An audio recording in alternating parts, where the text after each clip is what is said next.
9 में क्या है सर, उसका अंडर रूट लोगे 3 मिल जाएगा, 14 अंदर बच जाएगा।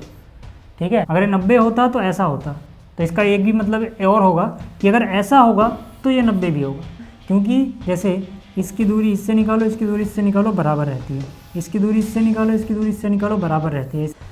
हेलो वेलकम, क्या हाल चाल। तो देखो यार, आज इस वीडियो में हम देखेंगे एनसीईआरटी एक्सरसाइज 11.2 का कंप्लीट सॉल्यूशन। इस चैप्टर का जो वन शॉट लेक्चर था उस पर आपका रिस्पांस काफ़ी अच्छा है, आपको सारे वो जो बेसिक कॉन्सेप्ट मैंने पढ़ाए थे, सारे जो ट्रिक्स बताए थे वो समझ में आ गए। तो यार देखो, अब ये जो एक्सरसाइज है ना, ये भी मैं बिल्कुल सिंपल तरीके से आपको कराने वाला हूँ, लेकिन फिर से एक बार कह देता हूँ कि अगर आपको इस चैप्टर के जो फॉर्मूले वगैरह हैं या फिर जो यहाँ पर ऑक्टेंट है उसमें जो साइन याद नहीं होते, तो उन सबको याद करने का ट्रिक मैंने बताया हुआ है इंट्रोडक्शन वाली वीडियो में, जिसे हम वन शॉट लेक्चर की तरह ठीक है देख रहे हैं, तो आप उसको देख लेना पहले। चलिए फिलहाल शुरुआत करते हैं क्वेश्चन नंबर 1 से। क्वेश्चन नंबर 1 में क्या बोला गया है, find the distance between the following pair of points. ठीक है, यहाँ पे हमें पॉइंट्स के पेयर्स दिए गए हैं, 4 पार्ट में क्वेश्चन है और हर एक पार्ट में हमें इन पॉइंट्स के बीच में डिस्टेंस निकालना है। ठीक है, तो जैसे जो इसका फर्स्ट पार्ट है सर, यहाँ से शुरुआत करते हैं, है ना, इसके पहले हिस्से से, यानी कि फर्स्ट पार्ट से। तो फर्स्ट पार्ट में जो पहला पॉइंट था 2, 3, 5, इसको मैंने पॉइंट P बोल दिया, और जो दूसरा पॉइंट इसको मैंने पॉइंट Q बोल दिया। अब देखो यार, डिस्टेंस फॉर्मूला ठीक है आपको याद होगा, और डिस्टेंस फॉर्मूला को याद करने का भी कुछ ज़्यादा जोर नहीं देना आपको अपने दिमाग पे। ठीक है, ये हमने क्लास 10th में जो पढ़ा था वही है, बस इसमें तीसरा एक्सिस का यानी कि जेड कोऑर्डिनेट और आ जाएगा। ठीक है, तो यहाँ पर क्या हो जाएगा, x2 माइनस x1 का होल स्क्वायर प्लस में y2 माइनस y1 का होल स्क्वायर। ठीक है, 2D में आपने इतना तो पढ़ा ही था।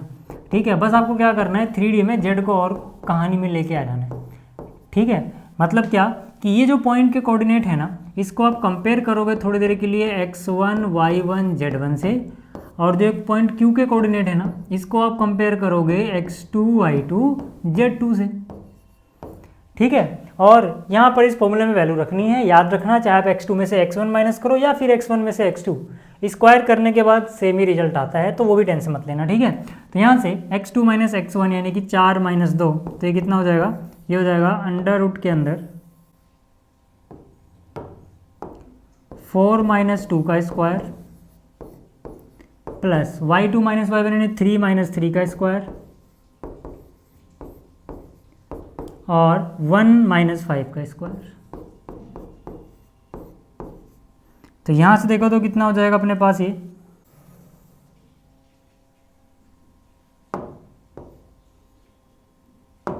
4 में से 2 हो गया, 2, 2 का स्क्वायर 4 होता है सर, प्लस 3 माइनस 3 0, 0 का स्क्वायर 0 होता है, प्लस यहाँ पे माइनस 4 का स्क्वायर 16 होता है सर, तो 16 और 4 20। ठीक है, यानी कि हो जाएगा अंडर रूट 20। अंडर रूट 20 का मतलब क्या होता है, देखो 20 को आप 4 गुणे 5 लिख सकते हो, 4 का अंडर रूट 2 हो जाएगा। ठीक है, 4 का रूट मतलब 2 हो जाएगा, 2 रूट 5 आंसर आ जाएगा। ठीक है, तो यार ये बहुत आसान से क्वेश्चन है। ठीक है, स्क्रीनशॉट लेना तो आप ले लो, बहुत ही सिंपल सा क्वेश्चन है, आपको ये वैसे आते भी होंगे। जैसे इसका सेकंड जो पार्ट है वो यहाँ पे मैंने उतारा, देखो x माइनस 3 y 7 फिर 2, और ये अगला क्या है 2 4 माइनस 1, मैंने a और b का नाम दे दिया। ठीक, तो इसकी बात कर लेते हैं सोल्यूशन नंबर 1 का पार्ट नंबर 2।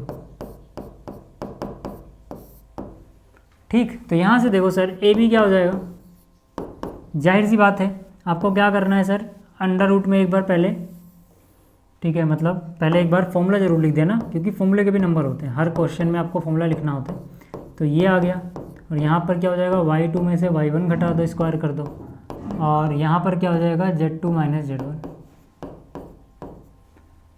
अब देखो यार, है ना, x2 माइनस x1 यानी कि 2 प्लस 3 हो जाएगा, क्योंकि यहाँ पर ऑलरेडी माइनस है ना।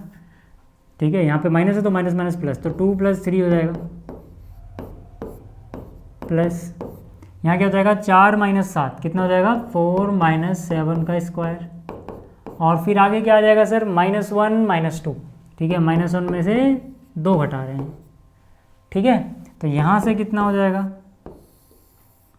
देखो ना, 2 और 3 5 का स्क्वायर 25 हो गया, यहाँ पे क्या बचेगा -3 का स्क्वायर प्लस 9 हो जाएगा, यहाँ पे क्या बचेगा फिर से 9 हो जाएगा, तो यहाँ से कितना हो जाएगा 9 9 18 और 25 जोड़ोगे तो कितना हो जाएगा 43, यानी अंडर रूट 43 43। ठीक है, यूनिट्स, ये भी हो गया। ठीक है, स्क्रीनशॉट लेना तो आप ले सकते हैं, और पीडीएफ तो वैसे आपको टेलीग्राम पे मिल जाएगा। ठीक है, देखो तीसरा पार्ट मैंने पहले से सोल्व करके रखा हुआ है, इसी तरह से जो इसका चौथा पार्ट है ये भी पहले सॉल्व करके रखा हुआ है, सिर्फ आपको डिस्टेंस ही तो निकालना है, इसमें कुछ ऐसा है नहीं। तो मैंने आपको 2 पार्ट करके दिखा दिए, 2 पार्ट आप खुद से कर लेना, नहीं आएगा तो यहाँ से हेल्प ले सकते हो, PDF तो आपको मिलेगी। चलिए आगे बात करते हैं क्वेश्चन नंबर 2 की। क्वेश्चन नंबर 2 में क्या बोला गया है, show that the points this and this are collinear. 3 point हैं, इनको हमें कोलिनियर दिखाना है। जो पहला पॉइंट है, मान लो मैं उसको पॉइंट ए बोल देता हूँ सर, तो पॉइंट ए के कोऑर्डिनेट क्या है, -2, 3 एंड 5। इसी तरह से एक दूसरा पॉइंट है, उसको मैं पॉइंट बी बोल रहा हूँ, इसके कोऑर्डिनेट क्या है सर, 1, 2 एंड 3। और इसी तरह से एक तीसरा पॉइंट है सर, उसको मैं सी बोल रहा हूँ, इसके कोऑर्डिनेट क्या है, 7, 0, -1। अब देखो यहाँ पे हम क्या करते हैं सर, आपको ये मैंने बेसिक कॉन्सेप्ट में पढ़ाया भी था कि अगर मान लो 3 पॉइंट हों, ठीक है, यहाँ पे मान लो ए है, ये मान लो बी है, ये मान लो सी है। अगर ये 3 पॉइंट कोलिनियर है, मतलब एक ही लाइन में आते हैं, एक ही लाइन पे है, तो आपको क्या करना है, आपको ए बी निकाल लेना है, यानी कि ये वाला लाइन सेगमेंट की लेंथ निकाल लो। आपको बी सी निकाल लेना है सर, यानी कि यहाँ से लेके यहाँ तक ये लाइन सेगमेंट की लेंथ निकाल लो। और फिर आपको कंप्लीट ए सी भी निकाल लेना है, ठीक है। यहाँ पे आप देखोगे कि जो इनमें से सबसे बड़ा होगा, यहाँ तो आपको दिख रहा है कि ए सी ही सबसे बड़ा है, क्योंकि शुरू में ए है और लास्ट में बी है और बीच में, मतलब लास्ट में सी है और बीच में बी है, तो यहाँ तो आपको ए सी सबसे बड़ा नज़र आ रहा है। तो जो सबसे बड़ा वाला है यानी कि ए सी, वो आना चाहिए बाकी दोनों को जोड़ के, यानी कि A B plus B C. अगर ऐसा है तो हम बोलेंगे पॉइंट कोलिनियर है, नहीं तो नहीं। लेकिन मैं क्या कहना चाहता हूँ कि यहाँ पे तो आपको नज़र आ रहा है किनारे पे सी है, बट ये मैंने कोई रियल फिगर तो बनाई नहीं है। हो सकता है जब इसको कोऑर्डिनेट पे आप ड्रॉ करोगे, मतलब कोऑर्डिनेट प्लेन पे या फिर स्पेस में, ठीक है हो सकता है कि जब आप इसको सिस्टम में ड्रॉ करो, कोऑर्डिनेट सिस्टम में, तो बीच में सी आ जाए, किनारे पे बी हो जाए, हमें क्या पता, हमने तो रफली लिखा है ना। इसीलिए आपको ये मान के चलना है कि जो सबसे बड़ा आएगा ए बी बी सी और ए सी में से, वो अकेला, बाकी जो 2 चीज़ें बचेंगी उनके जोड़ के बराबर अगर आ रहा है, तो ये जो पॉइंट है ये कोलिनियर है, ठीक है। मेरे कहने का क्या मतलब, मैं करके दिखाता हूँ। देखो यहाँ पर ए बी की बात करते हैं, पहले ए बी फाइंड आउट कर लेते हैं, ठीक है। तो मैंने यहाँ पे लिखा A B equal to under root के अंदर, ठीक है, अंडर रूट के अंदर हम क्या लिखते हैं, x2 माइनस x1 का स्क्वायर, एक बार फॉर्मूला लिखना जरूरी है हर क्वेश्चन में, y2 माइनस y1 का होल स्क्वायर, और z2 माइनस z1 का होल स्क्वायर, ठीक है सर। तो चलो यहाँ पर देखो ए बी की बात कर रहे हैं, x2 माइनस x1, x2 कितना है सर, 1 है, जिसको माइनस करना है उसका निशान बदल दो, तो 1 + 2 हो जाएगा सीधा सीधा ये। फिर y2 माइनस y1 यानी 2 माइनस 3, और 3 माइनस 5 कितना आ जाएगा सर, ये देखो एक बार, 1 + 2 3 का स्क्वायर 9 हो गया, यहाँ से -1 बचेगा, उसका स्क्वायर +1 हो जाएगा, यहाँ पे -2 बचेगा, उसका स्क्वायर 4 हो जाएगा। तो कितना आ जाएगा ये, 10 और 4 यानी कि 14 आ गया, अंडर रूट 14 यानी अंडर रूट 14, ठीक है, इतना आया। अच्छा ए बी तो निकाल लिया हमने। अब अगर बात करें हम, चलो बी सी देख लेते कितना आएगा, बी सी, ठीक है। तो एक बार फॉर्मूला लिख चुके हो, काफ़ी है, बार बार लिखने की जरूरत नहीं है। बी सी की बात कर रहे हैं सर हम, x2 y2 z2 इसे मान लो आप थोड़ी देर के लिए, x1 y1 z1 इसे मान लो, तो x2 माइनस x1 यानी 7 - 1 हो जाएगा, और उसका स्क्वायर करना है आपको प्लस, ठीक है। फिर 0 - 2 यानी y2 माइनस y1 का स्क्वायर हो गया ये, और z2 माइनस z1 यानी -1 - 3 और इसका होल स्क्वायर। तो ये कितना हो जाएगा सर, देखो एक बार, यहाँ से 7 में से 1 गया 6, 6 का स्क्वायर होता है 36 यानी 36, ठीक है। यहाँ -2 का स्क्वायर हो जाएगा +4, और इसी तरह से यहाँ से 4 का स्क्वायर हो जाएगा 16, तो 16 4 20 और 36 कितने होते हैं, 56। 56 को आप लिख सकते हो 4 × 14। 4 × 14 क्यों लिख रहे हैं, 4 एक परफेक्ट स्क्वायर नंबर है, उसका रूट लोगे तो 2 मिल जाएगा, और 14 तो खैर अंदर बचा रहेगा, ठीक है। तो ये इतना आ गया। अच्छा अब एक और चीज़ रह रही है, क्या है सर, वो है अपने पास ए सी, ठीक है। तो ए सी भी निकाल के देख लेते हैं, ए सी कितना आएगा देखते हैं सर। देखो यहाँ से 7 माइनस +2 हो जाएगा, ये है ना, 7 माइनस -2 यानी 7 + 2 हो जाएगा, इसका स्क्वायर, इसी तरह से प्लस, फिर 0 - 3 का होल स्क्वायर, प्लस -1 - 5 का होल स्क्वायर कितना आ जाएगा सर? ये देखो जरा एक बार, 7 और 2 9 का स्क्वायर करोगे 81 होता है। ये हो जाएगा +9 और ये कितना हो जाएगा? 6 का स्क्वायर 36। तो 81 में 9 जोड़ दो, 90 और 36 126 है ना। 126 कितना होता है? 14 गुणा में 9, 14 × 9। 9 में क्या है सर? उसका अंडर रूट लोगे 3 मिल जाएगा, 14 अंदर बच जाएगा। ठीक है, तो यहाँ पे आप देखो, पहले डिस्टेंस आया √14 यूनिट्स, फिर आया इतने यूनिट्स और फिर आया इतने यूनिट्स। अब अगर आप ध्यान से देखें तो मैं सीधा सीधा ये बोल सकता हूँ क्या कि यहाँ पर जो 3√14 है, 3√14 वो सबसे बड़ा है इनमें से, है ना। 1√14, 2√14, 3√14 सबसे बड़ा है। तो क्या ये बाकी दोनों को जोड़ के आ रहा है? बिल्कुल आ रहा है सर, है ना, बिल्कुल आ रहा है ना। जिनको ऐसे नहीं समझ में आता कि ये कैसे आ रहा है, वो उसको √14 को x मान लेंगे, थोड़ी देर के लिए हो जाएगा काम। मतलब √14 को x समझो, इसको x समझो, इसको x समझो। तो ये 3x हो गया, ये 2x और ये 1x। तो 3x क्या 2x + 1x के बराबर होता है? हाँ, ठीक है, तो ये हो गया। अब जैसे हुआ, ये किसकी वैल्यू है सोचो, ये AC की वैल्यू है सर। भाई AC बराबर ही तो उतना है, बराबर 2√14 किसकी वैल्यू है? 2√14 वैल्यू किसकी है सर? ये है BC की वैल्यू है सर। प्लस √14 किसकी वैल्यू है? AB की वैल्यू है सर।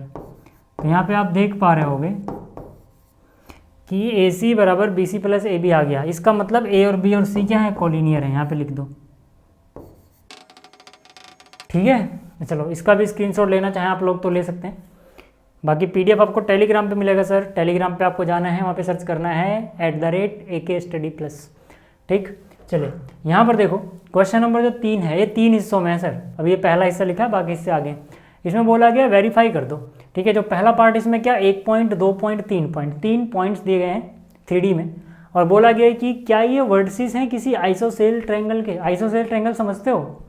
आइसोसेल ट्रायंगल होता है ऐसा ट्रायंगल, ध्यान सुनना, जिसकी कम से कम 2 साइड्स बराबर हो। मैंने इसीलिए कहा था ध्यान सुनना, क्योंकि आपने क्या पढ़ा हुआ है, जिसकी 2 साइड्स बराबर होती हैं उसे आइसोसेल बोलते हैं। हाँ, लेकिन सही डेफिनेशन क्या है? जिसकी कम से कम 2 साइड्स बराबर हो। कहने का मतलब है इक्विलेटरल ट्रायंगल अगर होगा तो वो आइसोसेल भी होता है। फिर से समझ लो, मैंने क्या कहा कि आइसोसेल ट्रायंगल की सही डेफिनेशन होती है कम से कम 2 साइड बराबर हो। तीनों बराबर हो गए तो इक्विलेटर बन जाएगा, लेकिन उसको भी हम आइसोसेल बोल सकते हैं, याद रखना। ठीक है, तो यहाँ से हम क्या बोलेंगे कि यार इसको आइसोसेल ट्रायंगल चेक करना है तो कम से कम 2 साइड बराबर हो जाए। चलो चेक करके देख लेते हैं। मैंने जो ये साइड वर्टिसेस थे इनको नाम दे दिया। इसको नाम दे दिया है P, इसको नाम दे दिया है Q और इसको नाम दे दिया है R। ठीक है ना, PQR। तो यहाँ से पहले हम क्या करते हैं ना सर, PQ निकाल लेते हैं। ठीक है, लेकिन वही चीज़ भाई, पहली बार तो आपको एक ना एक बार तो भैया फॉर्मूला तो लिखना पड़ेगा। ठीक है, तो एक बार फॉर्मूला लिख देते हैं, फिर आगे चलेंगे। तो यहाँ से फॉर्मूला क्या हो जाएगा सर, x2 - x1 का whole square plus y2 - y1 का whole square plus z2 - z1 का होल स्क्वायर। ठीक है, चलो यहाँ पे आ जाओ। देखो, अगर मैं बात कर रहा हूँ PQ की, किसकी बात कर रहा हूँ? PQ की, है ना। तो यहाँ से किसी एक को x1 y1 z1 मान लो, किसी एक को x2 y2 z2, किसी को भी मान सकते हो, आपकी मर्जी है। तो मान लो मैंने ऐसे माना x2 - x1 यानी कि 0 - 1, तो यहाँ से आएगा 0 - 1 का होल स्क्वायर प्लस, है ना, 7 - 6 का स्क्वायर। बस आपको देखो कुछ नहीं करना होता, दिमाग को जोर नहीं डालना होता। x कोऑर्डिनेट में से x घटाना होता है, y कोऑर्डिनेट में से y घटाना है, बस। तो x में से x गया, y में से y गया, z - z कर दो, यानी कि -10। जिसको घटाना उसका निशान बदल दो, मतलब माइनस है तो प्लस लिखना होता है और प्लस है तो माइनस, बस जिसको घटा रहे हैं, सीधी सी बात है। ठीक है, तो अब बताओ ये कितना आ जाएगा सर? ये कितना आ जाएगा, ध्यान से देखना। 0 माइनस, ये तो 1 का स्क्वायर, -1 का स्क्वायर 1 हो जाएगा। यहाँ पे 1 का स्क्वायर 1 हो जाएगा, और यहाँ पर भी कितना, 4 का स्क्वायर 16 हो जाएगा। तो यानी कि √18 आ जाएगा। कितना आ गया सर? √18। ठीक है, √18 को आप चाहो तो ऐसे भी लिख सकते हो 3√2, है ना, 3√2 यूनिट्स, क्योंकि 18 को 9 गुणा 2 लिख सकते हो, 9 का √3 बाहर आ जाएगा। तो PQ की वैल्यू मिल गई अपने को, है ना। हमें क्या मिल गया सर? हमें PQ मिल गया, हमें पी क्यू मिल गया है सर। ठीक, चलिए अब एक काम करते हैं, कुछ और निकाल लेते हैं। मान लो मैंने क्यू आर निकाला है ना, मैंने क्या निकाला, क्यू आर निकाला सर। अब ध्यान से देखना, क्यू आर के लिए क्या करते हैं सर, x1 y1 z1 इसे मान लेते हैं, x2 y2 z2 से मान लेते हैं, यानी 4 माइनस 1, x में से 1 घटाना, सीधी सी बात है, बहुत जल्दी दे होगा।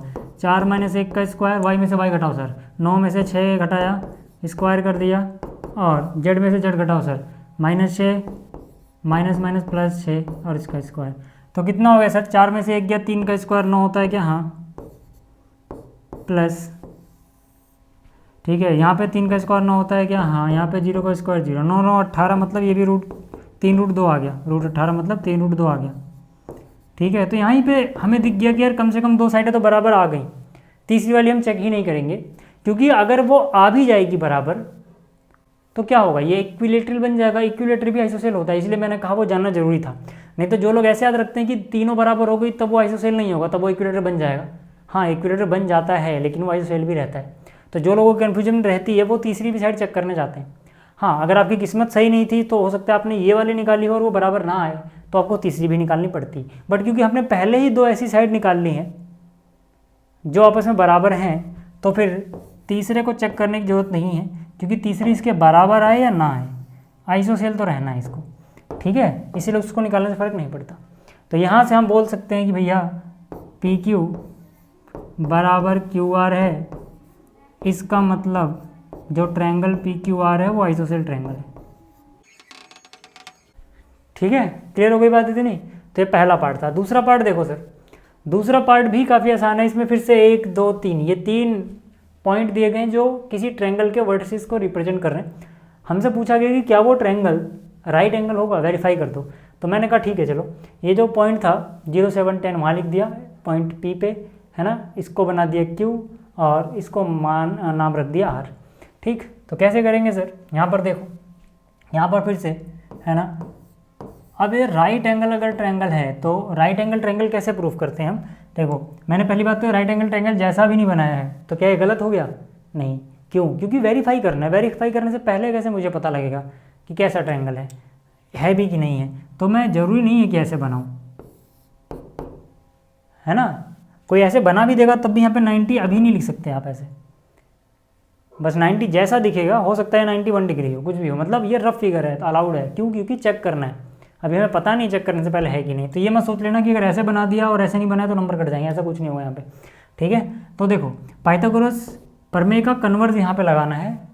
पाइथागोरस थ्योरम क्या कहती है वो आपको पता होगा कि भाई 90 के सामने जो साइड होती है उसका अकेले का स्क्वायर बाकी दोनों के स्क्वायर के सम के बराबर होता है। कहने का मतलब क्या है सर कि अगर मान लो ये ए हो, ये बी हो, ये सी हो, तो 90 के सामने कौन आ रहा है? ए सी। तो ए सी का अकेले का स्क्वायर बाकी दोनों साइड्स के स्क्वायर के सम के बराबर होता है। ये है पाइथागोरस थ्योरम। लेकिन हम इस पाइथागोरस थ्योरम का उल्टा यानी कि कन्वर्स, उसका विलोम यहाँ पे लगाने वाले हैं। मतलब देखो, अगर ये 90 होता तो ऐसा होता, तो इसका एक भी मतलब और होगा कि अगर ऐसा होगा तो ये 90 भी होगा। फिर समझ लो कि अगर एंगल 90 हो तो पाइथागोरस थ्योरम ये वाली लगेगी, लेकिन अगर ये वाली चीज़ आ जाए तो पाइथागोरस थ्योरम कन्वर्स लगेगा कि एंगल 90 हो, और एंगल 90 होते ही ये राइट एंगल प्रूफ हो जाएगा। मतलब हमें साइड्स का स्क्वायर निकाल के देखना है पहले, जो सबसे बड़ी वाली साइड का स्क्वायर आएगा वही हो सकता है हाइपोटेन्यूज। ठीक है, तो यहाँ से पी क्यू जो है सर, पी क्यू वो कैसे निकालोगे? फॉर्मूला लगाओ। तो पी क्यू का फॉर्मूला क्या हो जाएगा? x2 माइनस x1 का whole square plus y2 minus y1 का whole square plus z2 minus z1। ठीक है, अब एक काम करो, देखो क्योंकि हमें तो स्क्वायर करना ही है तो अभी से स्क्वायर कर देते हैं ना, squaring both sides, squaring both sides. तो एक काम करते हैं, इधर भी स्क्वायर कर देते हैं सर और इधर भी स्क्वायर कर देते हैं। दोनों तरफ क्या कर दिया हमने? स्क्वायर कर दिया, ताकि अंडर रूट वगैरह की दिक्कत ना हो, क्योंकि भाई स्क्वायर तो करना ही है बाद में।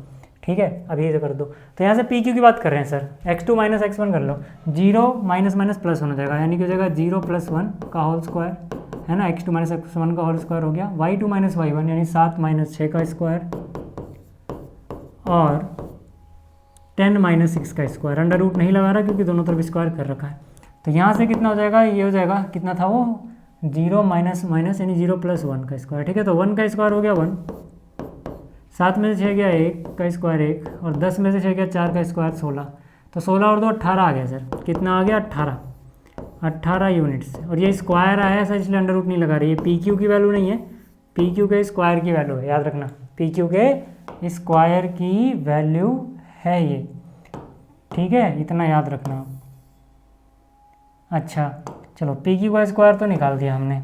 अब क्या करते हैं सर, क्यू आर का स्क्वायर निकाल लेते हैं, या फिर पी आर का चलो स्क्वायर निकाल लेते हैं, है ना। पी आर का स्क्वायर सीधा सीधा अंडर रूट मत लगाना। तो ये सर क्या हो जाएगा, 0 माइनस प्लस 4 हो जाएगा वो, है ना। 0 माइनस 4 यानी 0 प्लस 4 का स्क्वायर, प्लस 7 माइनस 9 का स्क्वायर। वाई में से वाई घटाना है यार, बस इतना याद रखो। और जेड में से जेड, एक्स में से एक्स, है ना। जेड में से जेड यानी कि 10 माइनस 6 का स्क्वायर। तो यहाँ से अगर आप देखोगे तो 4 का स्क्वायर हो गया 16, यहाँ पे -2 का स्क्वायर हो गया +4, और यहाँ पे 4 का स्क्वायर हो गया 16। तो 16 16 32 और 4 36, है ना। कितना आ गया सर? 36 यूनिट्स। कितना आ गया? 36 यूनिट्स। चलो ठीक है, ये भी ठीक है। आगे बात कर लेते हैं। हमने कौन साइड निकाल ली? ये वाली निकाल ली, ये वाली निकाल ली। अब क्यू आर की बात करते हैं। क्यू आर की बात कर लेते हैं सर। देखो ज़रा यहाँ पे क्यू आर की बात करते हैं, मतलब क्यू आर का स्क्वायर ही सीधा निकाल लो। तो यहाँ से क्या हो जाएगा, x2 माइनस x1 यानी -4 + 1 हो जाएगा, वो स्क्वायर कर दो। और 9 माइनस 6 का स्क्वायर हो जाएगा ये, और 6 माइनस 6 का स्क्वायर हो जाएगा ये। तो यहाँ से देखो कितना हो जाएगा, 3 का स्क्वायर 9, 3 का स्क्वायर 9, और 0 का स्क्वायर 0। तो फिर से कितना आ गया? 18 यूनिट्स। कितना आ गया?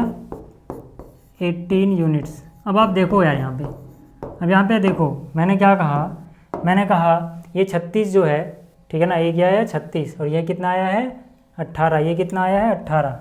तो यहाँ से आप देख सकते हो पी आर स्क्वायर ये रहा, ठीक है, और यहाँ से सॉरी पी आर स्क्वायर ये क्यू आर है, ठीक है, क्यू आर स्क्वायर ये रहा। अब मुझे एक बात बताओ, जो ये 36 है सर,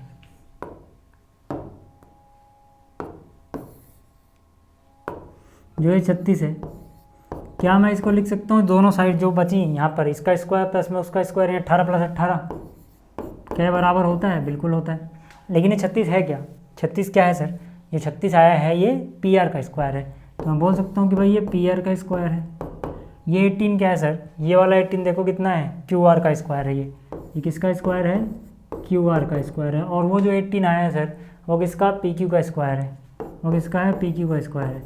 तो कन्वर्ट जो पाइथागोरस थ्योरम लगेगा, मतलब अगर ट्रायंगल में एंगल 90 डिग्री होता तो जो सबसे बड़ी वाली साइड है उसका स्क्वायर बाकी दोनों स्क्वायर के सम के बराबर आता। तो हम उसका उल्टा ही बोल सकते हैं कि अगर ऐसा आ रहा है तो एंगल 90 होगा। लेकिन कौन सा सर? हाइपोटेनस कौन बन रहा है? पी आर बन रहा है सर, क्योंकि जो बड़ा सबसे बड़ा होगा वही हाइपोटेनस बन सकता है। तो पी आर कहाँ है sir? P R P R P R, P ऊपर था, आर ये रहा, पी आर ये है सर। तो यानी हाइपोटेनस के सामने वाला एंगल ही 90 होगा, यानी कि ये जो क्यू है ना वो 90 है ना, यानी कि एंगल क्यू इज 90। कन्फ्यूजन हो जाए तो ऐसा रखना, ट्रायंगल के नाम में 3 अक्षर आ रहे हैं, पी क्यू आर। हाइपोटेनस में जो गायब है P है, R है, Q गायब है, मतलब Q 90 होगा, ठीक है। तो Q इज़ 90 डिग्री, इसका मतलब ट्रायंगल भाई 90 डिग्री होगा तो ट्रायंगल हो गया ना राइट एंगल, इसका मतलब triangle PQR is right angle triangle.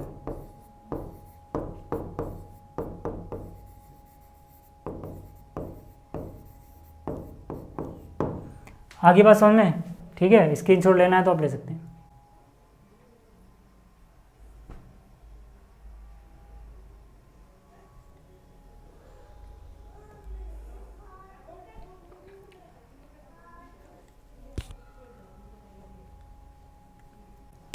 चलिए अब अगला पार्ट देखते हैं। अगला पार्ट देखो, यानी कि जो इसका तीसरा पार्ट है सर, ठीक है, काफ़ी आसान सा है। इसमें आपको 4 पॉइंट्स दिए गए हैं, बोला गया है कि अगर ये वर्टिसेस हो पैरेललोग्राम, मतलब चेक करो कि क्या ये वर्टिसेस हैं पैरेललोग्राम के। तो मैंने कहा चलो ठीक है, एक क्वाड्रिलेटरल बनाना है ABCD, है ना, एक क्रम में चलना, मतलब अगर ये आप A पे लिख रहे हो और ये B पे लिख रहे हो तो तीसरा वाला C पे ही आएगा, बस D पे मत लिख देना उसको, है ना, और चौथा वाला D। मेरे कहने का मतलब है चाहे आप इस तरह से चलो या फिर आप इस तरह से भी चल सकते हो, ठीक है। लेकिन ये जो चारों हैं ऐसा नहीं करोगे कि पहला वाला यहाँ लिखा, दूसरा वाला इधर लिख दिया तो तीसरा कूद के यहाँ लिख रहे हो, चौथा फिर वहाँ लिख रहे हो, नहीं। आपको या तो इस तरफ से चलना है या फिर इस तरफ चलना है, मतलब या तो क्लॉकवाइज चलो या एंटी क्लॉकवाइज चलो, किसी एक तरफ से चलते हुए ही कोऑर्डिनेट को पहले वहाँ पे लिखना है, भले आप रफ फिगर बना रहे हो तब भी। ठीक है ना, नहीं तो गड़बड़ा जाएगा मामला। तो अब अगर आपने इतना कर लिया तो अब आपको क्या करना है सर, बहुत सिंपल सी चीज़ है। अच्छा पूरा दिख नहीं रहा क्या कैमरे में, 1 मिनट, हाँ अब दिख रहा है ना, लेकिन इधर से क्वेश्चन उधर चला गया। चलो कोई नहीं, अब इधर मैं ये कर देता हूँ, ठीक है,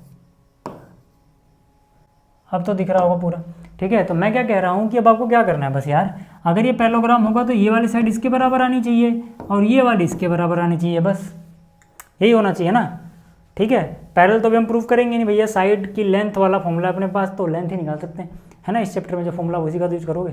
तो यहाँ से क्या बोल रहे हैं हम कि भाई ए बी निकाल लो, पहले ए बी निकाल लो, और ए बी निकालने के तुरंत बाद इसके सामने वाली साइड ही निकालना, ये वाली मत निकालने लग जाना, क्योंकि अगर यही बराबर नहीं है आपस में तो आगे चक्कर की जरूरत ही नहीं पड़ेगी, ये दोनों बराबर आ गए तब हम आगे बढ़ेंगे। ठीक है, तो ए बी निकालो पहले, तो बस फॉर्मूला एक बार तो लिखना होता है भैया, तो यहाँ पर नंबर ना कटे इसलिए एक बार फॉर्मूला लिख देना। ठीक है,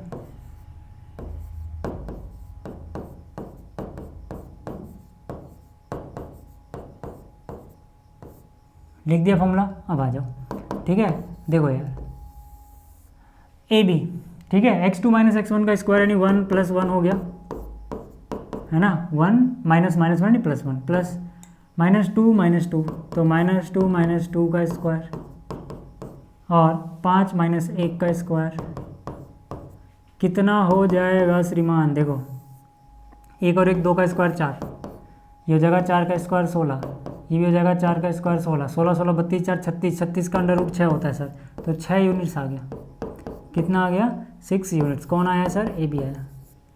यहाँ तक बात समझ में आ गई। अच्छा ए बी तो हमें पता लग गया, बहुत बढ़िया यार।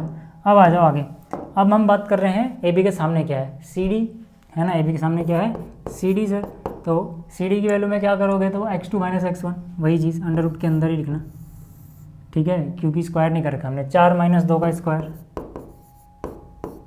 प्लस -7 माइनस माइनस प्लस 3 यानी -7 प्लस 3 का स्क्वायर प्लस 8 माइनस 4 का स्क्वायर। ठीक है सर, अब देखो 4 में से 2 गया, 2 का स्क्वायर 4 होता है, और याद रहे अंडर रूट में। ठीक है, यहाँ पे -4 का स्क्वायर भी प्लस 16 ही होना है, और यहाँ पर भी 16 ही आना है, तो फिर से 16 16 32 4 36, यानी कि फिर से कितना आ गया, 6 यूनिट्स आ गया सर। अब जैसे ही इतना आया, ठीक है, यहाँ पर देखो इसको बोल दो इक्वेशन 1, इसको बोल दो इक्वेशन 2, ठीक है, इक्वेशन 2, ठीक है, या तो छोड़ो हटाओ यार। ठीक है, जैसे इतना आया, देखो ए बी भी 6 यूनिट है, सी डी भी 6 यूनिट है, इसका मतलब क्या, ए बी बराबर सी डी आ गया। चलो इसको भी इक्वेशन 1 बोल के छोड़ दो, मतलब ये वाला टुकड़ा इसके बराबर तो हमने प्रूफ कर दिया सर। अब बाकी चीज़ें चेक कर लेते हैं ज़रा एक बार, है ना, बाकी चीज़ें चेक कर लेते हैं, कहने का मतलब है बी सी और ए डी पहले चेक करते हैं। तो बी सी देखो सर, ठीक है, बी सी के लिए क्या, x2 माइनस x1 यानी 4 माइनस 1 का स्क्वायर, ठीक है, -7 प्लस 2 स्क्वायर प्लस 8 माइनस 5 का स्क्वायर, कितना आएगा सर, ये देखो 4 में से 1 गया, 3 बचता है, 3 का स्क्वायर 9, यहाँ पे 5 का स्क्वायर -5 का स्क्वायर भी प्लस 25 और 3 का स्क्वायर 9, तो 9 9 18 और 25 43, यानी अंडर रूट 43 आ गया सर। कितना आ गया, अंडर रूट 43 यूनिट्स। ठीक है, आगे बात करें तो इसके सामने क्या है, ए डी, है ना, इसके सामने क्या है सर, ए डी है, तो चलो ए डी भी निकाल ही लेते हैं। ठीक, तो ए डी यानी 2 प्लस 1 का स्क्वायर -3 माइनस 2 का स्क्वायर 4 माइनस 1 का स्क्वायर,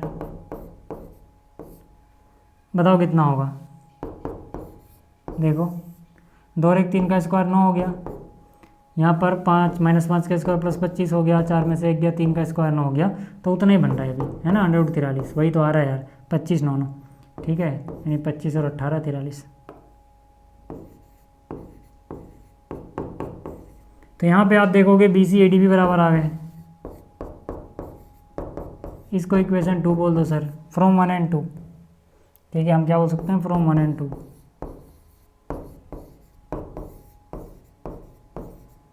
भाई 1 और 2 में देखो, 1 में क्या दिख रहा है आपको, ए बी सी डी के बराबर है। 1 में क्या दिख रहा है, ए बी सी डी के बराबर है। एंड 2 में क्या दिख रहा है आपको, बी सी ए डी के बराबर है।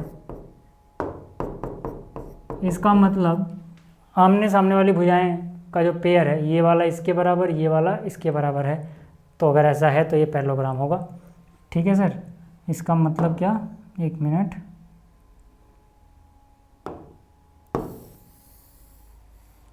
इसका मतलब क्या, इसका मतलब A B C D is a parallelogram.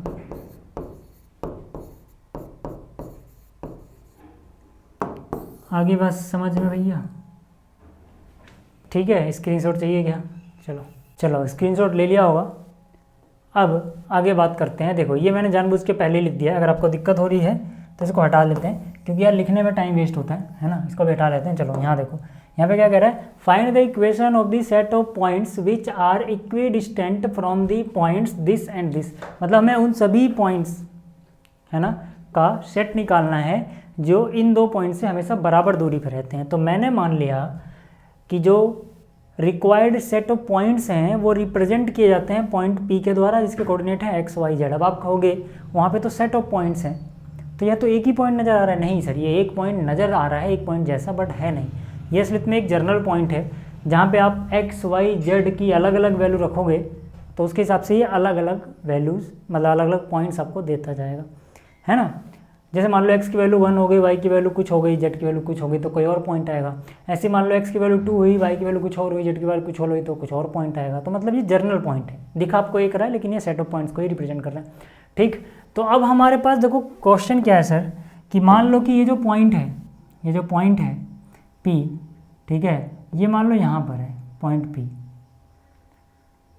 ठीक है, ये जो पॉइंट P है एक्स वाई जेड, ये समझो यहाँ पे है अगर, तो ये कह रहा है कि ये एक पॉइंट है 1 2 3 सर। ठीक है, एक पॉइंट क्या है 1 2 3 मान लेते हैं।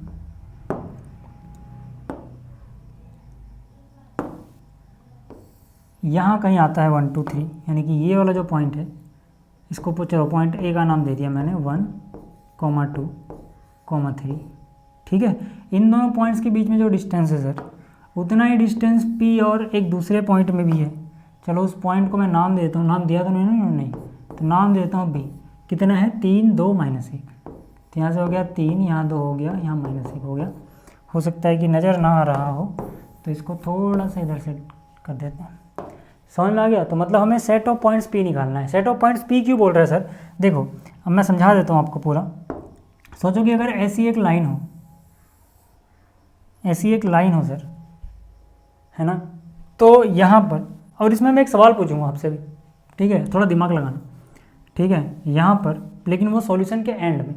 ठीक है, यहाँ पे सर, यहाँ पे आप देखोगे एक्स वाई जेड की वैल्यू कुछ भी लो जो लाइन को सेटिस्फाई करे, है ना, तो ये सभी पॉइंट जो इस लाइन पे होंगे ना, यही है वो सेट ऑफ पॉइंट्स। क्यों? क्योंकि जैसे इसकी दूरी इससे निकालो, इसकी दूरी इससे निकालो, बराबर रहती है। इसकी दूरी इससे निकालो, इसकी दूरी इससे निकालो, बराबर रहती है। इसकी दूरी इससे निकालो, इसकी दूरी उससे निकालो, बराबर रहती है। अब सवाल ये है, हालांकि फाइनल जब आंसर आ जाएगा इसका तब आपको समझ में आएगा। सवाल ये है कि क्या ये सिर्फ एक लाइन ही पॉसिबल है, क्या और भी कुछ पॉसिबल है जिसमें हमें ऐसे सेट ऑफ पॉइंट्स मिलें जो लाइन पे तो नहीं है लेकिन तब भी इन दोनों से बराबर दूरी पे हों? आप सोचना, और फिर लास्ट में जब इसका सॉल्यूशन आएगा ना तब मैं फिर से आपसे यही चीज़ पूछूंगा, लेकिन थोड़ा और एडवांस इससे। ठीक है, अब मेरी बात आप समझ गए होंगे कि सेट ऑफ पॉइंट्स एक लाइन को यहाँ पे रिप्रेजेंट कर रहे हैं, बट क्या सिर्फ लाइन ही पॉसिबल है? अभी आप सोचना। ठीक है, चलिए शुरुआत करते हैं सर, शुरुआत करते हैं। अब मैंने क्या बोला, मैंने क्या कहा, according to question, according to question, question के हिसाब से सर P से A की जो दूरी है, P से A की जो दूरी है वही P की B से दूरी मेंटेन रहनी चाहिए। ये तो हमें बोला गया है अकॉर्डिंग टू क्वेश्चन से, लिख दिया ना अकॉर्डिंग टू क्वेश्चन, है ना। तो अब मेरे को अंडर रूट वगैरह ना लगाना पड़े, इसलिए मैं क्या कर रहा हूँ, दोनों तरफ स्क्वायर कर दे रहा हूँ। इधर भी मैंने स्क्वायर कर दिया, इधर भी स्क्वायर कर दिया।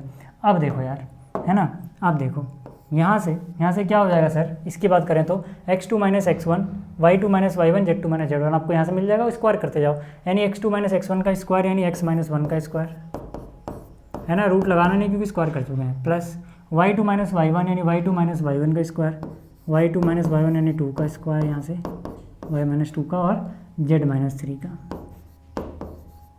स्क्वायर। यहाँ तक बात समझ में आ रही है? ठीक, is equal to P B का स्क्वायर सर, फिर से x2 minus x1 y2 minus y1 z2 minus z1 आपको मिल जाएगा, यहाँ से स्क्वायर करते जाओ, तो x माइनस 3 का स्क्वायर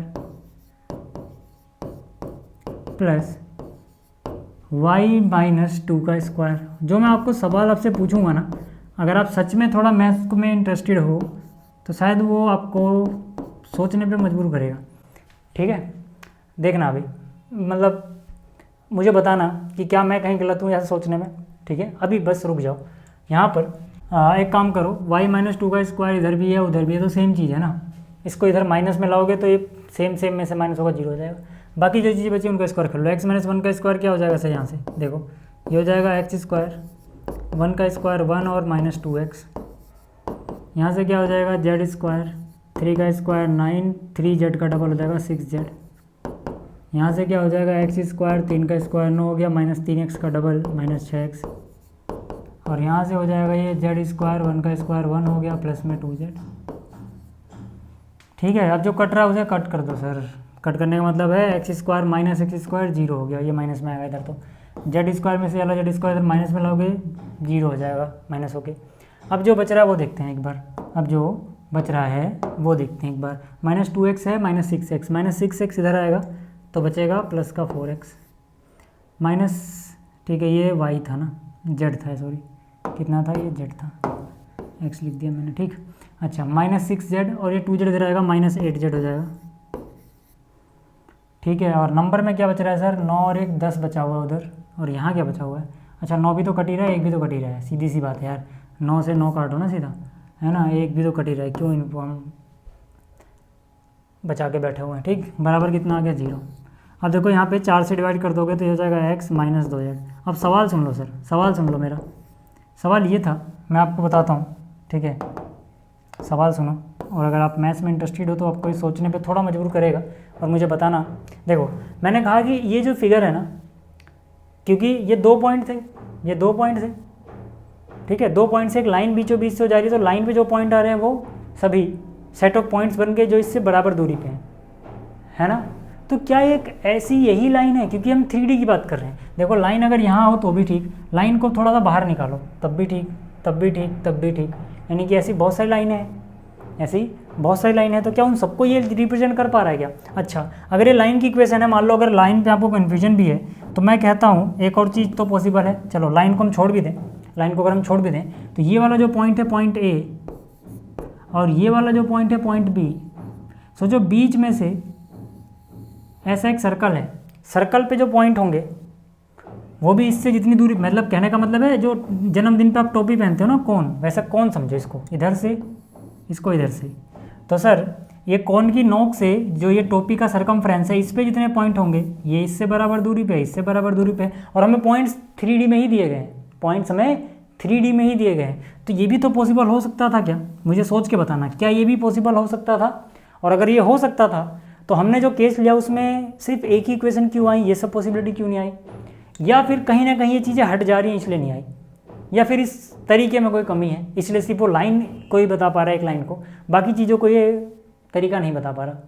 ठीक है, एक बार सोचना अगर मेरा सवाल समझ में आया हो तो, और अगर यहाँ पे कहीं गलती है कि ऐसा नहीं हो सकता सिर्फ वही एक केस बनेगा तो ही बताना, लेकिन सोचना जरूर इसके बारे में। ठीक है, चलिए ये था। अब आप चाहो तो स्क्रीनशॉट ले सकते हो, ठीक है, आप चाहो तो स्क्रीनशॉट ले सकते हो। ठीक है, याद रहे पॉइंट्स 3D में थे, तो जो मैंने वो 3D में बनाया ना कौन, वो पॉसिबल है। कौन की दोनों तरफ टोपियों की नोक पे ये फिक्स पॉइंट हो गए, और जो सरकमफ्रेंस है वो भी तो सेट ऑफ पॉइंट हो जाएगा। ठीक है, जो उनसे हमेशा बराबर दूरी पे रहते हैं पॉइंट्स। चलिए ये हो गया। अब आगे बात करते हैं 5वें क्वेश्चन की, है ना। 5वें क्वेश्चन भी देखो मैंने जानबूझ के पहले लिख दिया है, चाहो तो इसको हटा सकते हो अभी। चलिए यहाँ पे क्या बोल रहा है, find the equation of set of points P, sum of whose distances from this point and this point is equal to 10। ठीक है, तो यहाँ पे मैंने क्या बोला कि जो कोऑर्डिनेट्स हैं सेट ऑफ पॉइंट्स पी के मान लेता हूँ पी एक्स वाई जेड है। अब आपको पता होगा कि ये एक पॉइंट नहीं है, ये सेट ऑफ पॉइंट्स को रिप्रेजेंट कर रहा है, क्योंकि एक्स वाई जेड की वैल्यू अलग अलग रखने पे अलग अलग पॉइंट आपको मिल जाएंगे, उनसे मिलकर एक सेट ऑफ पॉइंट्स बन जाएगा। ठीक है, तो यहाँ से लेकिन इतना पक्का है सर, इतना पक्का है कि ये जो पॉइंट पी कहीं भी हो सर, मान लो यहाँ पर है ये point of P, point P मतलब ये एक पॉइंट है ये वाला जिसको ए बोला गया है, जिसके कोऑर्डिनेट है 4 0 0, और एक दूसरा पॉइंट है मान लो ये वाला जिसके कोऑर्डिनेट है -4 0 0, है ना। इन दोनों का सम 10 आता है सर। मतलब क्या कि अगर ये पॉइंट पी है, ये ए है और ये बी है, तो यहाँ पे हमें पता क्या दिया गया है, हमें दिया गया पी से ए का डिस्टेंस प्लस पी से बी का डिस्टेंस, ये हमेशा रहता है 10 यूनिट्स। ये हमें गिवन है सर, ये हमने खुद से नहीं लिख दिया ऐसे हवा में, ये अकॉर्डिंग टू क्वेश्चन लिखा है, अकॉर्डिंग टू क्वेश्चन यहाँ पे लिख सकते हो। ठीक है, ये गिवन है सर कि पी का उन सभी सेट ऑफ पॉइंट्स का इससे दूरी हमेशा 10 रहती है, हमेशा 10 रहती है, 2 फिक्स पॉइंट से। जैसे आपने किस में पढ़ा था, इलिप्स में, इलिप्स में याद है, इलिप्स में 2 फिक्स पॉइंट कर देते थे हम, है ना। तो यहाँ से इससे दूरी और यहाँ से इससे दूरी का सम याद आ रहा है, इससे दूरी और इससे दूरी का सम फिक्स रहता था, ये वो सम यहाँ पे 10 है। ठीक है, क्लियर होगी बात। तो चलो अभी मैं पूरा लिस्ट नहीं बना रहा, ठीक है, पर क्वेश्चन आपको समझ में आ गया वो क्या कहना चाहता है। ठीक, अब यहाँ से इसको हम सोल्व करेंगे कैसे। देखो जब हम इसका डिस्टेंस फॉर्मूला लगाएं तो अंडर रूट आएगा, इसमें भी अंडर रूट आएगा। तो एक काम करते हैं, पी ए बराबर, पहले पी ए की वैल्यू ना लिख के एक को उधर ले आते हैं, जैसे पी बी को उधर ले गया। इससे क्या फ़ायदा होगा सर, अब इससे फ़ायदा ये होगा कि जब आप दोनों तरफ स्क्वायर करोगे तो कम से कम एक का स्क्वायर तो पूरी तरह से हट जाएगा, एक ही मतलब स्क्वायर रूट, है ना, और एक ही जगह स्क्वायर रूट बचेगा, हम देख लेंगे उसको। ठीक है, तो अब यहाँ पे पी ए की वैल्यू देखो क्या होगी सर, पी ए है ना, पी ए ये वाला पॉइंट पी है, कहने का मतलब है इसको आप ऐसे समझ लो। ठीक है, इसको आप ऐसे समझ लो कि ये जो पॉइंट पी है ना, यहाँ पे ये पॉइंट पी है। ठीक है, क्लियर होगी बात।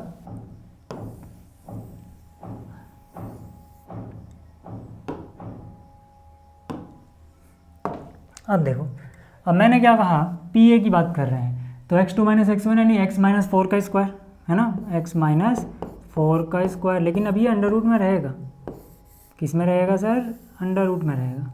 ठीक है, और y - 0 तो खैर y ही होता है, तो y का स्क्वायर हो गया, और z - 0 भी 0 ही होता है, तो z का स्क्वायर हो गया, इज इक्वल टू, ठीक है, इज इक्वल टू यहाँ पे कितना है 10 माइनस, है ना, अंडर रूट के अंदर ही पी बी की वैल्यू देखो, ये रहा सर x2 - x1 यानी कि x माइनस माइनस प्लस, है ना, 4 का स्क्वायर प्लस y में से 0 घटाओगे y का स्क्वायर हो जाएगा, z - 0 z होता है तो z का स्क्वायर हो जाएगा, मतलब y में से 0 घटा के स्क्वायर करोगे तब y का स्क्वायर हो जाएगा।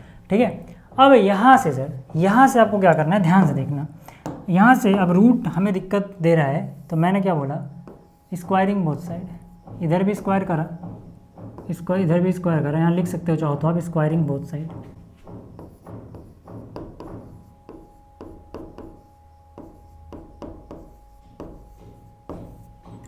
ठीक है सर, अब देखो यहाँ से स्क्वायर करोगे तो अंडर रूट हट जाएगा, सीधा सीधा यहाँ से स्क्वायर करोगे तो अंडर रूट हट जाएगा। क्या बचेगा सर स्क्वायर करने के बाद, x - 4 का स्क्वायर प्लस में y का स्क्वायर प्लस में z का स्क्वायर बराबर, यहाँ से स्क्वायर करोगे तो यहाँ से इसको समझो, इसको समझ लो थोड़ी देर के लिए, a और इसको b समझ लो पूरे को, a - b का होल स्क्वायर लगेगा यहाँ पर फॉर्मूला, है ना, या फिर इसको x समझ लो, इसको y समझ लो, तो x - y का होल स्क्वायर लगेगा, जो कि क्या होता है x का स्क्वायर यानी 10 का स्क्वायर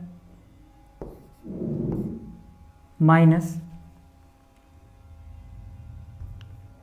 प्लस y का स्क्वायर यानी इसका स्क्वायर करोगे तो अंडर रूट हट जाएगा,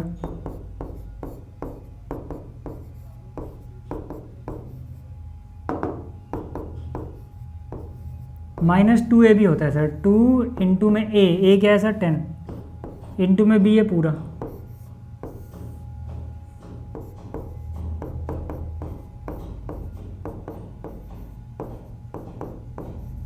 समझ पा रहा हूँ ना मैंने क्या किया है, बस मैंने a - b का होल स्क्वायर बोला है, a square plus b square, इसका स्क्वायर करोगे तो रूट हट जाएगा, -2ab। अब देखो सर, अब यहाँ से क्या होगा, Y square minus Y square zero हो जाएगा, इसको माइनस में लागोगे तो ऐसे Z square minus Z square इधर लागोगे तो जीरो हो जाएगा ये, है ना। यहाँ क्या है एक्स माइनस 4 का होल स्क्वायर, तो इसको मैं ओपन करूँ तो क्या हो जाएगा, ये हो जाएगा एक्स स्क्वायर प्लस, है ना, इसको थोड़ा ऊपर ही कर लेते हैं, ठीक है, एक्स स्क्वायर प्लस 4 का square 16 minus 8x is equal to, ये 10 का स्क्वायर हो गया 100 प्लस इसका स्क्वायर खोलोगे तो हो जाएगा एक्स स्क्वायर 4 का स्क्वायर 16 माइनस में 8x, ठीक है। अच्छा यहाँ गड़बड़ी हो गई है, प्लस था ये, ठीक है, याद रखना ये x प्लस 4 था, तो ये 8 प्लस का होगा प्लस 8x माइनस 2 इंटू 10 20, और यहाँ पे अंडर रूट, अंदर जो भी उसका स्क्वायर खोल लेते हैं, चलो ये हो जाएगा एक्स स्क्वायर प्लस में 4 का स्क्वायर 16 प्लस में 8x प्लस में वाई स्क्वायर प्लस में जेड स्क्वायर। यहाँ तक तो कोई दिक्कत नहीं होनी चाहिए भाई, यहाँ तक तो कोई भी दिक्कत नहीं होनी चाहिए, ठीक है। अब ज़रा देखो, एक्स स्क्वायर से एक्स स्क्वायर भी कैंसिल आउट हो जाएगा, 16 से 16 भी कैंसिल आउट हो जाएगा, ठीक है। अब देखो इसके बाद क्या, यहाँ पर माइनस का 8x है, इधर प्लस का 8x है, ये 8x इधर आएगा माइनस में, यानी माइनस 8 माइनस का 16x हो गया, 100 को भी इधर ले आओ सर, तो ये माइनस 100 बराबर, उधर क्या बचा रह गया, उधर बचा रह गया माइनस 20, और अंडर रूट के अंदर ये जो भी चीज़ें हैं, यानी कि एक्स स्क्वायर प्लस में 16 प्लस में 8x प्लस में वाई स्क्वायर प्लस में जेड स्क्वायर। यहाँ तक बात समझ में आ गई। अब क्या करो, स्क्वायर कर दो एक बार और, इधर का स्क्वायर, उधर ना एक ही टर्म बचाना याद रहे, इधर जो है ना सब कुछ एक साथ बचाना, क्योंकि अरे प्लस माइनस में कुछ बच गया, जैसे a प्लस बी या ऐसा कुछ बन गया, तो फॉर्मूला खोलोगे तो फिर से रूट बचा रहेगा। इसीलिए यहाँ पर थोड़ी सी आपको चालाकी करनी होती है कि यहाँ पर इसके साथ वाली जो भी चीज़ें सब कुछ या तो इधर ले आओ, या यहाँ से कट रही हैं तो पहले काट लो, फिर जो बच रहे इधर ले आओ, उधर बस वो अकेला बचना चाहिए, ताकि स्क्वायर अगर करें तो यहाँ पे a प्लस बी वाला फॉर्मूला ना लगे या फिर a माइनस बी वाला फॉर्मूला ना लगे। अगर वो फॉर्मूला लगा, मतलब कि मैं चाहूँ तो 100 को यहाँ प्लस में भी लिख सकता हूँ जैसे था, फिर वो a माइनस बी का फिर से बन जाएगा, स्क्वायर करने के बाद रूट बचा ही रहेगा, क्योंकि 2ab वाली टर्म में स्क्वायर रूट बच जाएगा। तो वो नहीं करना है, बस आपको इतनी समझदारी करनी है, समझ में आ गई बात। तो जैसे ही हमने इतना किया है ना, बस इस क्वेश्चन की यही एक छोटी सी ट्रिक है जिससे आसानी से हो जाता है, नहीं तो बार बार स्क्वायर करते रहोगे दो दो टर्म्स का, रूट एक के पास रहेगा तो रूट बचा रहेगा हमेशा, ठीक है। तो यहाँ पर देखो ये a माइनस बी का होल स्क्वायर, ठीक है। अच्छा इससे एक काम करो, एक काम करो पहले, या तो है ना, स्क्वायर करने से पहले देखो एक और चीज़ अगर हम कर देना, पहले स्क्वायर करने से पहले देखो एक और चीज़ कर देना कि ये देखो डिवाइड हो रहे हैं 4 से, सबको 4 से डिवाइड कर दो, या माइनस 4 से डिवाइड कर दो सर, सबको माइनस 4 से डिवाइड करें तो छोटा हो जाएगा ना ये। तो यहाँ से कितना माइनस से माइनस गया, 4 चौक 16 यानी 4x माइनस माइनस प्लस, ये हो जाएगा 25 100/4। अब देखो ये बड़ा आसान हो गया है ना, ये बहुत आसान हो गया। अब करना बल्कि स्क्वायर, अब ये ज़्यादा आसान रहेगा।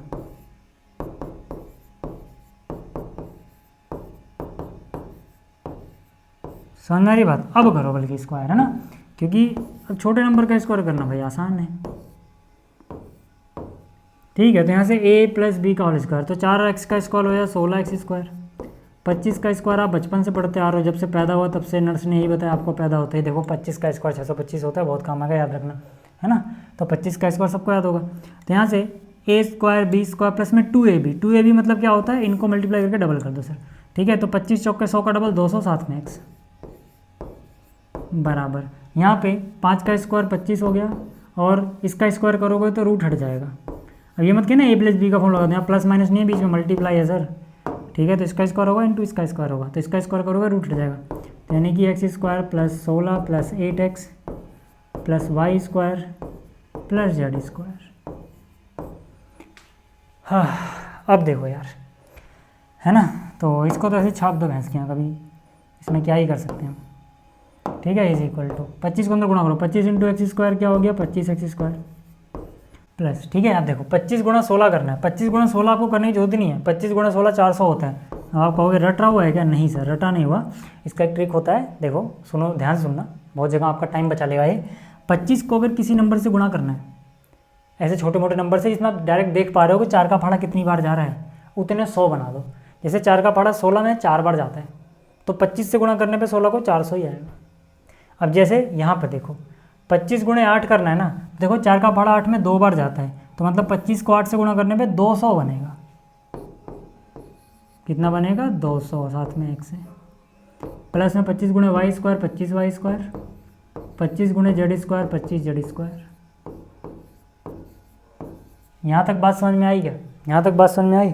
चलिए आगे चलते हैं। अब जरा देखो यार, है ना, एक्स स्क्वायर इधर लाओ, 25 यहाँ पे 16 है ना, 16 में से 25 गए -9 एक्स स्क्वायर, है ना। और क्या बच रहा है फिर वाई स्क्वायर वाली टर्म ढूंढो, ये रहा वाई स्क्वायर यानी कि -25 वाई स्क्वायर, फिर जेड स्क्वायर वाली टर्म ढूंढो, पहले स्क्वायर वाली टर्म पहले लिख लो बड़ी पावर वाली, 25 जेड स्क्वायर इधर आ जाएगा माइनस में। अब सोचो एक्स वाली टर्म कहाँ है, एक्स वाली टर्म है 200x और ये 200x है ना, 200x और 200x तो कट गए सर। अब सोचो y वाली टर्म है क्या कहीं, y तो कहीं नहीं है, z भी नहीं है, बस ठीक है। अब जरा नंबरों का हिसाब देख लो एक बार, नंबरों का हिसाब देखें भैंस की आँख, तो यहाँ पे है 400 और यहाँ पे है 625, तो ये माइनस में आएगा 225 रह जाएगा, 625 में से 400 यानी प्लस का 225 और बराबर कितना आया सर 0। सब कुछ हम उठा के इधर ले आए हैं, माइनस से गुणा कर दो, हम चाहते हैं कि जो पहले माइनस ना नजर आए, ज़्यादा अच्छा रहता है, वैसे ज़रूरी नहीं है सर, ठीक है। तो ये हो जाएगा 9x स्क्वायर, ये प्लस का हो जाएगा 25y स्क्वायर, ये प्लस का होएगा 25 जेड स्क्वायर और ये माइनस का हो जाएगा 225 और ये बराबर हो जाएगा 0। ये हो गया भैंस की आँख जो भी था, ठीक है। आगे बात समझ में। तो यार ये देखो स्क्रीनशॉट लेना है तो ले लो, वैसे क्लियर ये आएगा नहीं उतना, ठीक है, वैसे PDF में क्लियर रहेगा, टेंशन मत लेना। चलिए ये थे ये क्वेश्चन, उम्मीद करता हूँ आपको समझ में आया होंगे। इस वीडियो में इतना ही। लेक्चर आपको कैसा लगा है कमेंट में ज़रूर बताना। Thank you.